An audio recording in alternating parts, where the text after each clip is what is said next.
ओम शांति। 26 तारीख की बाबा की मुरली। मीठे बच्चे, मनुष्य से देवता बनने की यह पढ़ाई है। इस पढ़ाई में जरा भी गफलत नहीं करनी है। सोया खाया, पढ़ाई नहीं की तो बहुत पछताना पड़ेगा। प्रश्न, किस बात में? ब्रह्मा बाप को फॉलो करो तो उन्नति होती रहेगी। उत्तर, जैसे ब्रह्मा बाप ने अपनी पूरी आहुति दे दी, अर्थात सब कुछ समर्पण किया, ऐसे फॉलो फादर उन्नति का साधन है। बाप के रचे हुए इस रुद्र यज्ञ में अपनी आहुति देना, अर्थात बाप का मददगार बनना। परंतु यह ख्याल कभी नहीं आना चाहिए कि मैंने इतनी मदद की, इतना दिया। बाप तो दाता है, उससे तुम लेते हो, देते नहीं। तो ब्रह्मा बाप को फॉलो करना है। जैसे ब्रह्मा बाप ने पूरी आहुति दी, सब कुछ समर्पण किया, तो यही उन्नति का साधन है। जो बाप के रचे हुए यज्ञ में अपनी उन्नति देना, अर्थात बाप का मददगार बनना, और देने के बाद ये संकल्प भी न आए कि हमने दिया। गीत, तूने रात गंवाई सो के, दिवस गंवाया खा के। ओम शांति। बच्चों ने गीत सुना, इस पर भी बच्चों को समझाना है। बाप कहते हैं बच्चों से मैं बात करता हूँ, और कोई भी ऐसे कह नहीं सकेंगे। साधु संत महात्मा तो ढेर हैं। कोई कहते हैं कि इनमें शक्ति है। यह तो सबका बाप है, वह बैठ समझाते हैं। बहुत बच्चे हैं जो सारा दिन बस खाते पीते और सोते हैं, नींद बहुत करते हैं। इससे क्या होगा? हीरे जैसा जन्म खो देंगे। माया गफलत बहुत कराती है। कुंभकर्ण की नींद में माया ने सुला दिया है। अब जगाने वाला आया है, अज्ञान निंद्रा से जागो। सारी सृष्टि, उसमें भी खास भारत में अज्ञान ही अज्ञान है। तो बाप कहते हैं अब गफलत करेंगे तो बहुत बहुत पछताना पड़ेगा। फिर पछताने से तो काम नहीं होगा। यह मनुष्य से देवता बनने की पढ़ाई है, ऐसे और कोई कह ना सके। ऐसे नहीं, यहाँ भी वही ज्ञान है। यह तो पढ़ाई ही नई है। आदि सनातन देवी देवता धर्म की स्थापना होती है। ऐसे तो यहाँ भी देवी बहुतों को कहते हैं। स्त्री देवी तो पुरुष देवता हो गया। परंतु हम तो सतयुग में देवी देवता पद पाने का पुरुषार्थ कर रहे हैं। सो तो जरूर सतयुग स्थापन करने वाला ही प्राप्त कराएगा। सब सत्संगों से यह बात न्यारी है। जो ईश्वर को सर्वव्यापी कहते हैं और अनेक अवतार बताते हैं, उनसे पूछो, अगर ईश्वर सर्वव्यापी हैं तो अवतार कहने वाले भी जरूर ईश्वर का अवतार होंगे। अच्छा, फिर रचना के आदि मध्य अंत का राज तो बताओ। तो कुछ भी बता नहीं सकेंगे। भिन्न भिन्न प्रकार के होते हैं। रिद्धि सिद्धि वाले भी हैं। नई आत्मा आती है तो वह भी ताकत दिखाती है। यह धर्म स्थापन करने नई आत्मा प्रवेश करती है तो उनका नाम बाला हो जाता है। यहाँ शक्ति की बात नहीं। तुम कहेंगे शिव बाबा, हम आपसे स्वर्ग का वर्षा लेने के लिए आए हैं। इसको ही ईश्वरीय जन्मसिद्ध अधिकार कहा जाता है। तुम ईश्वरीय औलाद हो। कोई भी साधु संत महात्मा ऐसे नहीं कहेंगे कि हम बाप दादा के बच्चे हैं। तुम तो जानते हो हम स्वर्ग का वर्षा ले रहे हैं। बाबा कहते हैं पूरा वर्षा लेना है तो बाप की याद में रहो। बाप यहाँ ही पढ़ाते हैं। राजा स्थापन हो जाएंगी तो यह पढ़ाई और पढ़ाने वाला गुम हो जाएगा। यह ब्राह्मण कुल अभी है। कहते हैं हम ब्रह्मा की औलाद हैं। तो ब्रह्मा कब आया? ब्रह्मा तो संगम पर आएंगे ना। प्रजापिता ब्रह्मा जिन ब्राह्मणों को रचते हैं, वह तो देवी देवता बन जाते हैं। फिर ब्राह्मण तो रहते नहीं हैं। हम फिर देवता कुल में चले जाएंगे। फिर कर्म कांड के लिए जो पुजारी ब्राह्मण है, वह कोई ऋषि मुनि आदि ने शुरू किए होंगे। द्वापर में जब शिव आदि के मंदिर बनाकर पूजा शुरू करते हैं, तो जो पूज्य देवी देवता थे वह पुजारी बन जाते हैं।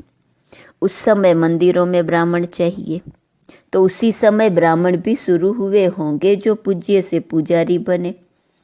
उनको ब्राह्मण नहीं कहेंगे। मंदिरों में मूर्ति के आगे ब्राह्मण जरूर होगा, तो उस समय वह ब्राह्मण भी निकले होंगे। यह हुआ डिटेल समाचार। वास्तव में इससे भी ज्ञान का संबंध नहीं। ज्ञान सिर्फ कहता है मन मना भव। तुम बच्चों को कहा जाए शिव बाबा और वर्षे को याद करो, तो क्या सिर्फ याद करने से सभी लक्ष्मी नारायण बन जाएंगे? नहीं, फिर पढ़ाई भी तो है। जितना ज़्यादा सर्विस करेंगे उतना ऊंच पद पाएंगे, उतना गोल्डन स्पून इन माउथ होगा। नई दुनिया बनने में, अदली बदली होने में टाइम तो लगता है ना। विनाश के बाद स्थापना होगी, कलयुग के बाद सतयुग होगा। बल अर्थक्वेक आदि होती रहती है, परंतु अनेक धर्मों का विनाश होना है। ड्रामा पूरा होता है। अभी हम बाबा के पास जाकर फिर नई दुनिया में आएंगे। इस समय हम इस यज्ञ के ब्राह्मण हैं। शिव बाबा ने 5000 वर्ष पहले मुआफिक रुद्र यज्ञ रचा है। यह बहुत बड़े ते बड़ा यज्ञ है। इस यज्ञ की संभाल करते हो तुम सच्चे ब्राह्मण। वह ब्राह्मण तो मटेरियल यज्ञ रचते हैं। कोई आपदा आदि आनी होती है तो यज्ञ रचते हैं। सतयुग में गुरु आदि की दरकार नहीं थी। गुरु वहाँ होगा जहाँ सदगति की जरूरत हो। अब यहाँ तो अथाह गुरु हैं। इतने वेद शास्त्र आदि होते हुए भी भारत की ऐसी गति क्यों हुई है? तुम लिख सकते हो 5000 वर्ष पहले माफिक सब मनुष्य कुंभकर्ण की घोर निंद्रा में सोए पड़े हैं। नींद तो सब करते हैं, परंतु यह अज्ञान निंद्रा की बात है। कोई भी गुरु नहीं जो सदगति दे सके। अब सोजरा करने वाला कौन है? तुम बच्चों को समझाया है परम पिता परमात्मा के बिना सोजरा हो नहीं सकता। अभी तो अथाह गुरु है, फिर भी अंधियारी रात दुख क्यों? सतयुग में तो अथाह सुख था। अब जब भगवान की श्रीमत मिले तब सुख हो। रावण ने ही भारत को पतित दुखी किया है। बाप कहते हैं इस काम महाशत्रु को जीतो, पवित्रता की प्रतिज्ञा करो, तब नई दुनिया के मालिक बनेंगे। गुरु लोग कभी ऐसे नहीं कहेंगे कि पवित्र बनो। अभी तुम घोर सोजरे में आए हो तो तुम जाकर पूछो, भारत जो इतना सुखी था अब इतना दुखी क्यों? तुम बच्चे जानते हो हम सो देवता बनते हैं। सन्यासी तो घर बार छोड़ जट निकल पड़ते हैं। उनके लिए कहते हैं सन्यासी पावन हैं। वो ऐसे नहीं कहेंगे कि हम पावन बनने के लिए पुरुषार्थ कर रहे हैं। तुम्हारी बात ही न्यारी है। ऐसे मत समझो कि सब सन्यासी पवित्र रहते हैं। बुद्धियोग मित्र संबंधियों में जाता रहता है जब तक अवस्था मजबूत हो। तुमको कहा जाता है देह सहित देह के सर्व संबंधों को भूलो, तो कितनी मेहनत लगती है। उनसे जब पूछा जाता है तो सन्यास कब किया, लौकिक नाम क्या है, तो कहेंगे यह बातें मत पूछो, स्मृति क्यों दिलाते हो। कोई कोई बतलाते भी हैं, फिर उनसे पूछते हैं कि तुम फौरन ही सबको भूल गए या याद आती है? मालूम तो पड़े न तुम कौन थे, कैसे छोड़ा।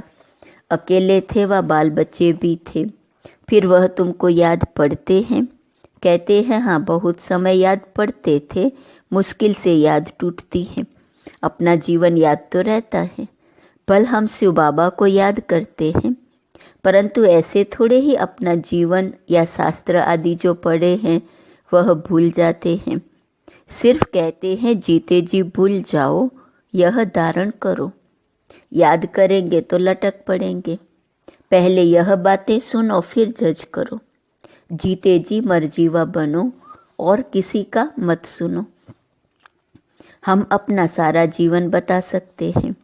हाँ यह जानते हैं कि अब ये दुनिया खत्म होने वाली है। सेंटर्स वृद्धि को पाते रहेंगे। जो बाबा मम्मा कहते हैं वे ब्राह्मण बन जाते हैं। अब बाप कहते हैं हे आत्माएं, आत्मा ही बोलती हैं। तुमसे पूछेंगे तुम कौन हो, तो जट कहेंगे मैं आत्मा पढ़ती हूँ। यह ज्ञान अब तुमको मिला है। तुम्हारी आत्मा इन ऑर्गन से पढ़ती है। आत्मा और शरीर दो हैं। अभी तुम जानते हो कि आत्मा ही शरीर लेती और छोड़ती है, संस्कार धारण करती है।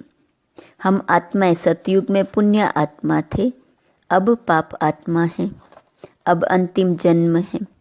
परमात्मा में जो ज्ञान है वह अब हम आत्माओं को पढ़ा रहे हैं। बाकी सब मनुष्य घोर अंधियारे में हैं।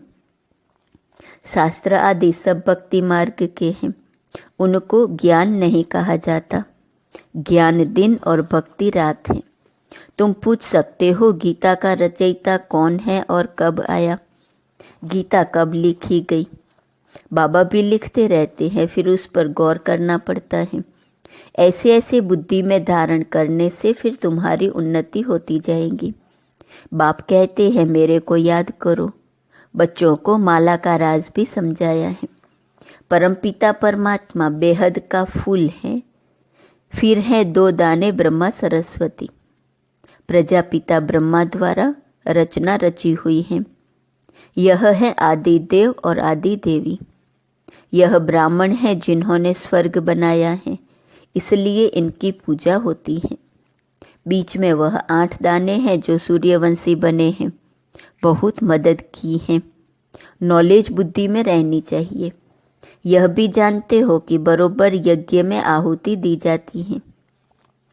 माताओं की उन्नति के लिए बाबा ने युक्ति रची है, बलि चढ़ाना। तो फॉलो फादर।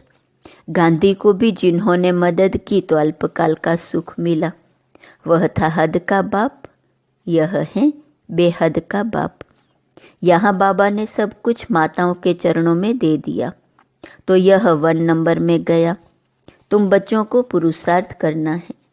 जो मदद करेंगे वही स्वर्ग के मालिक बनेंगे। ऐसे कोई मत समझे कि हम शिव बाबा को मदद करते हैं। नहीं, शिव बाबा तुमको मदद करते हैं। वह तो दाता हैं, तुम अपने लिए करते हो। तुम याद में रहो तो विकर्म विनाश होंगे। स्वर्ग को याद करो तो स्वर्ग में चले जाएंगे। बाबा स्वयं कहते हैं मन मना भव, नहीं तो बाकी ऊंच पद कैसे मिलेगा। हिसाब करना तुम्हारा काम है। कोई मत समझे कि मैं देता हूँ। यह शिव बाबा का यज्ञ है, चलता ही रहेगा।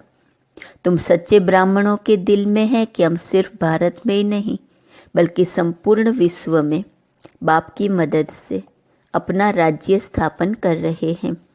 हम फिर से पवित्र बन भारत को स्वर्ग बनाकर राज्य करेंगे। शिव बाबा की मत पर चलने से भारत स्वर्ग बन जाता है। तो यह याद रखो कि शिव बाबा पढ़ाते हैं। बाबा कहते हैं जब ब्राह्मण बनेंगे तब ही देवता संप्रदाय में आएंगे। विकार में गिरने से एकदम सत्यानाश हो जाती है। आप ही अपने पर कृपा के बदले अकृपा करते हैं, फिर श्रापित हो जाते हैं।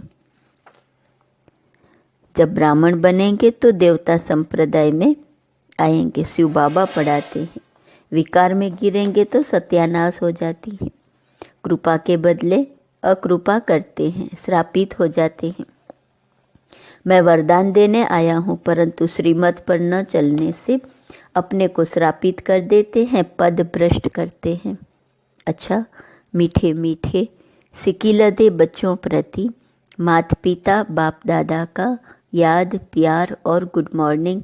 रूहानी बाप की रूहानी बच्चों को नमस्ते। रूहानी बच्चों की रूहानी बाप को नमस्ते नमस्ते नमस्ते।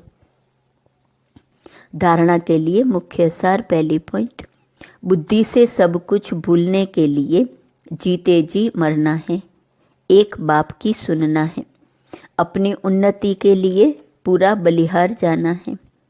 दूसरा, श्रीमत पर चल स्वयं पर कृपा करनी है।